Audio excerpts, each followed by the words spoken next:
The biggest challenge that I have faced so far as a filmmaker was people underestimating me. And people might underestimate you. So as a woman in film, every day I show up as myself. I create authentic stories based off of my life and shared experiences with my in my community. My choice to become a filmmaker began when I was very, very young. I think I was maybe 8 years old, and I was simply obsessed with reality. What I am most proud of and what is the most recent is my short film She, which is just come out. It was a production by British Council and the Flair Festival with the British Films for Freedom. And it was a 2023 production. It is now showing all over the world, really. Shown in Montreal and in a lot of the parts of the UK. It's also now showing in spaces such as Nairobi Design Week in Kenya, which is a huge honor to have this space and to have this opportunity with them.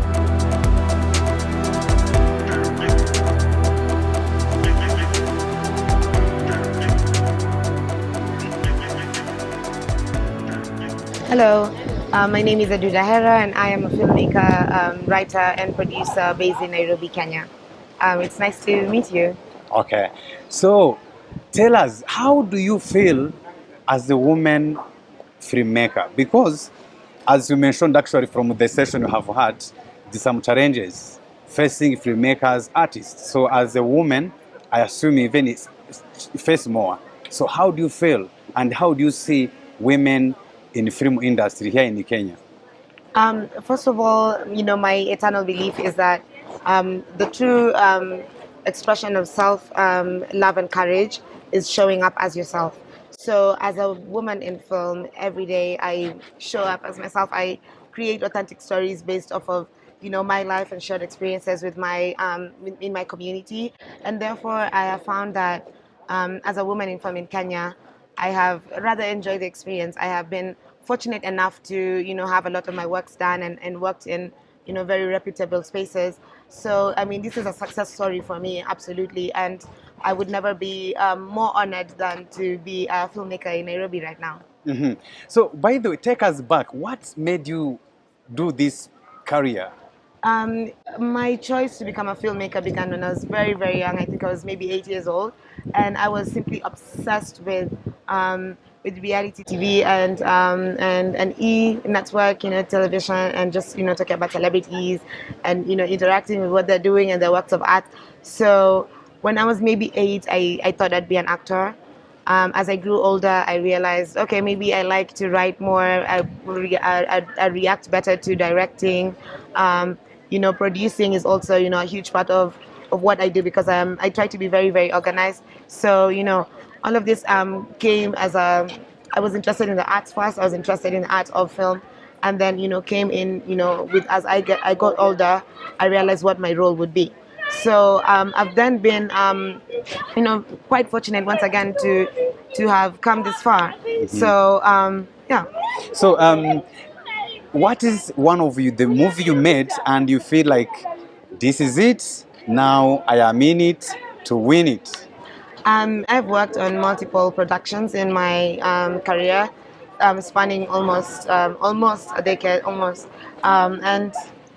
What I am most proud of and what is the most recent is my short film She, which is just come out. It was a production by British Council and the Flair Festival with the British Films for Freedom, and it was a 2023 production.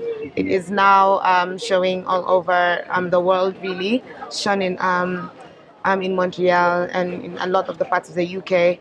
It's also now showing in spaces such as Nairobi Design Week in Kenya, which is a huge honor to have this space and to have this opportunity with them, just so that the Kenyans as well can get a chance to interact with the arts that are coming from Kenya, made by Kenya, by Kenyan-made artists. That is very impressive. Thank you. So why do you think there are less women in the movie industry, generally in Africa?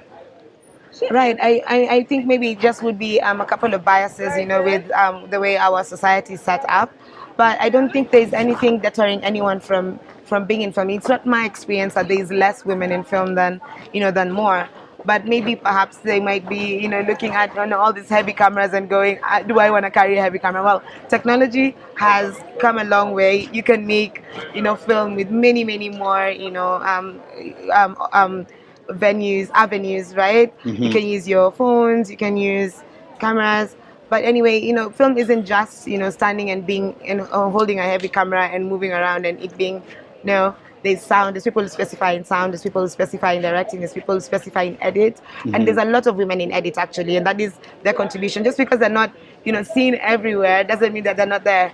Editors' rights matter, and a lot of filmmakers that I have, come to interact with have, somehow been, women. So, I mean, all it is do a bit of research, look it up. What is exactly film production, and see how you could fit in if you are at least interested. But a lot of people definitely have a talent for it, but maybe don't have the avenue and the resources to be able to pursue it professionally. But I think that it would just be a little bit more exposure to African women, and I'm sure they'll be recruiting to sign up for film right away. So, two more questions. There is challenges you faced as a woman.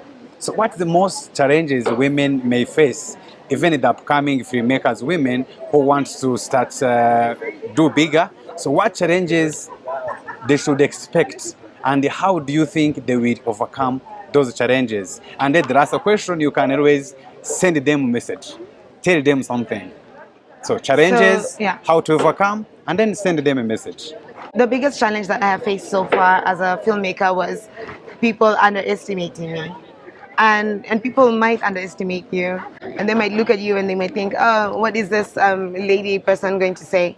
And ultimately, you have a voice and you have things to say, and you must come out and you must do it. So that has been my challenge. That is how I've overcome it. Otherwise, there is nothing else that is stopping you. There is no inherent barrier that stops a woman from doing whatever she wants. Women can do anything. They're doing it all already. I'm quite impressed by the women in film internationally. But when it comes to other challenges, would be prioritizing and keeping time and having a schedule. One of the biggest cells that I have is that I've worked in, I've supervised post-production for, huge corporations. And what it's done for me is the ability to understand what it takes to make a film. And it's not clear-cut, it's not straightforward. And when you're not organized and when you're not properly planned, you might not be able to execute to the extent that you need. So be organized and come as yourself and be strong. Do not let anyone underestimate you. Do it, and do it again. So that would be my message to African women who want to join film, upcoming filmmakers. Please understand that your role and your space is very much there. And if you feel like, you're struggling to find that, sit with your chest, calm down, with your attitude and say, this is who I am, this is what I am doing, and I will not stop. So that is my parting shot, actually. So, by the way, you look so fashionable. So how did you decide to wear this style today? I would like to give a lot of thanks to my stylist and also best friend for styling me today for Nairobi Design Week. You have to show up when you show up to Nairobi Design Week. You have to, make sure that you're accessorizing. You have to make sure that you're put together, because this is a fashion event much as it is other things. So I'm glad that you think I look nice. Yeah, you do. And why do you think fashion matter when it comes to movies? Yeah, that's very important. Right. So self-expression is what you're asking me entirely, which is what's the place of self-expression in film. It's very, very important to come as yourself. I've said this 1,000 times today already, but when I express myself a certain way, you're able to understand, or maybe you can know what where my thought process is, and I'm able to communicate. This is a form of communication.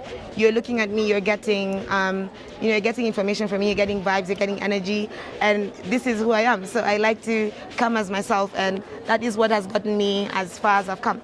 So and I know the last question is some designers.